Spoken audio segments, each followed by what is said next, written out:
This episode is brought to you by Merrill. Join one of the most iconic names in wealth management, Merrill. You'll be part of a dynamic team of advisors and specialists working hard every day to grow their clients' wealth. And with the support of best-in-class research, advanced digital tools, and the resources of a global institution, it's truly an opportunity you can be bullish about. Learn more at careers.bankofamerica.com. Copyright 2024, Bank of America Corporation.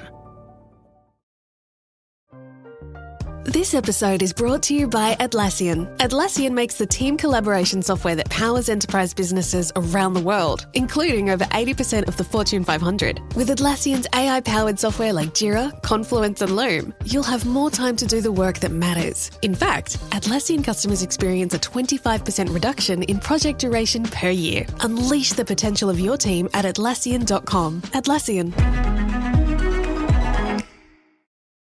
This is Optimal Finance Daily, How to Stop Being Broke with a High Salary by Lisa Harrison of MadMoneyMonster.com. And I'm your host and personal finance enthusiast, Diana Merriam. For now, let's get right to today's post as we optimize your life. How to Stop Being Broke with a High Salary by Lisa Harrison of MadMoneyMonster.com. The cycle goes something like this. Money comes in, money goes out, and round we go. If you're making a healthy salary and you're still coming up short at the end of each month, there's a problem. The problem is that you're making too much money to be broke. Yet here you are, broke nonetheless. I'm going to let you in on a little secret. Broke is normal. So don't worry, you're normal. Yay! But wait. Who wants to be normal? You obviously don't, or you wouldn't be here. Let's face it, that high salary wasn't just handed to you overnight. You worked for it. Now let's figure out how you can go from broke to no financial joke in one blog post. Broke is normal. High salary or not, look around you and you'll likely see your friends buying bigger houses, new cars, etc.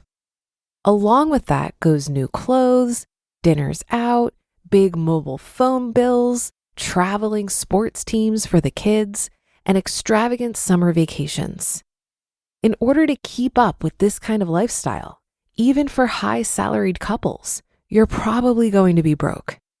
Of course, I understand high salary is relative. Even if you're on the upper spectrum of high salary, unless you're pulling in celebrity cash, you're still going to be broke. Why? Because you're just going to buy even bigger houses, better cars, and even more lavish vacations. It's all relative.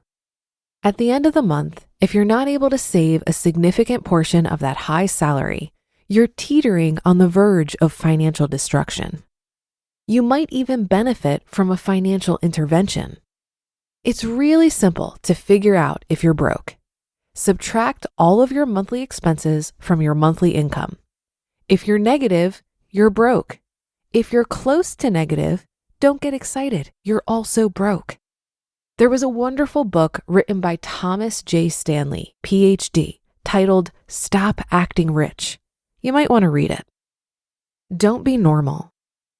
Most normal people will live at their level of income or beyond it. If you're consistently finding yourself with more month at the end of your money, you're spending more than you earn and you need to fix it fast.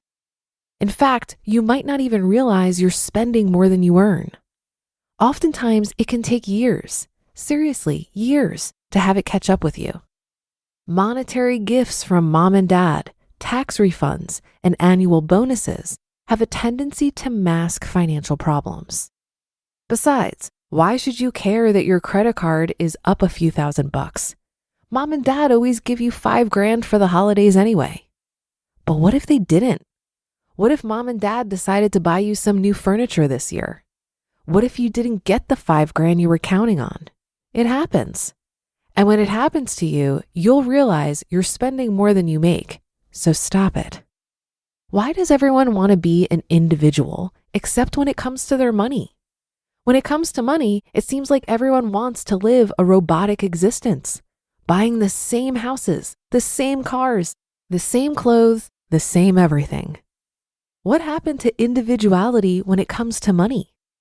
If you want to show off your individuality, stop doing what everyone else does.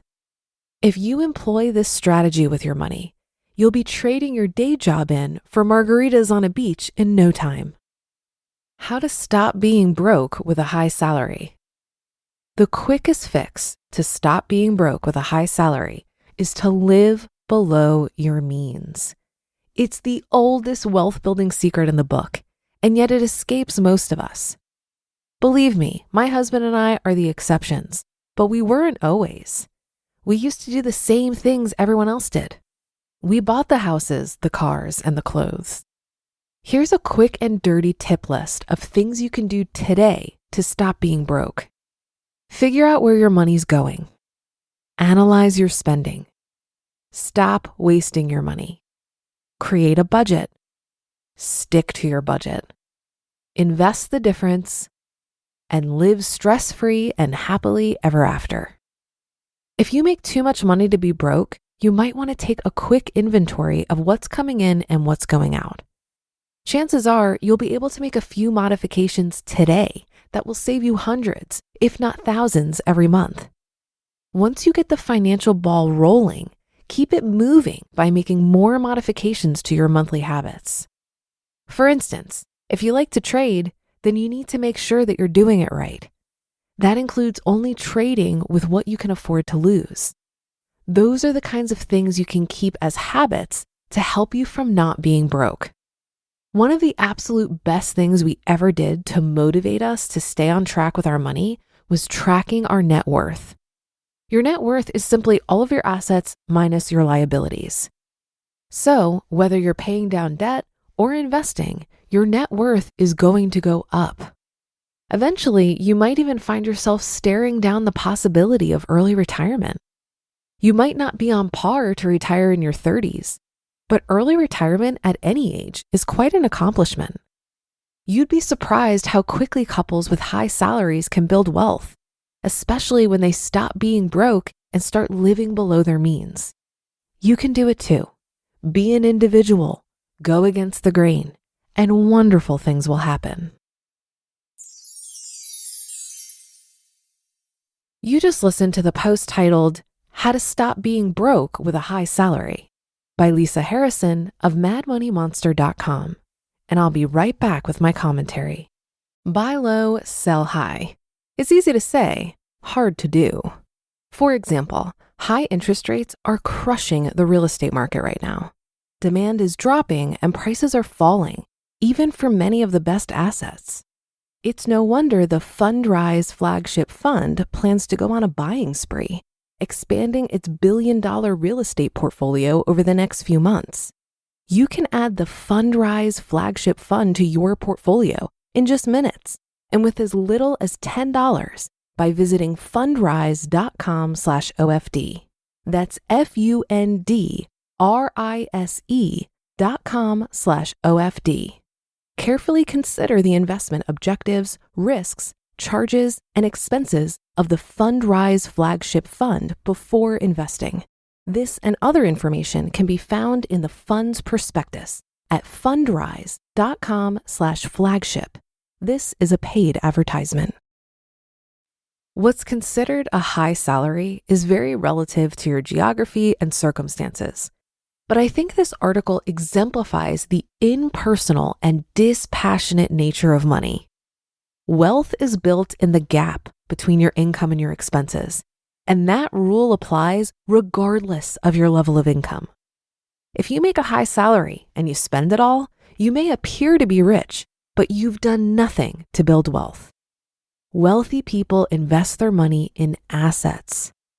They increase the gap between their income and expenses and deploy that gap strategically. If you salivate over the materialism that money can buy, you are overlooking its real value. Money creates options. It can buy security when life throws you a curveball, and it can buy you full autonomy over your time. If that isn't as interesting as the newest gadget you have your sights on, you'll likely stay broke. My big turning point with my personal finances came when I realized that I didn't have an income problem. I had a money management problem. I came to realize that I was wasting a huge opportunity by wasting my money on mindless spending. Once I began focusing on how to build that gap between my income and my expenses, my entire perspective on money shifted. I understood that every dollar I didn't spend impulsively was a dollar I could invest in my future. Over time, those small decisions compounded, and I felt more in control of my financial situation than ever before. But that'll do it for today. Have a great day and start to your weekend. Thank you for listening, and I'll be back here reading to you tomorrow, where your optimal life awaits.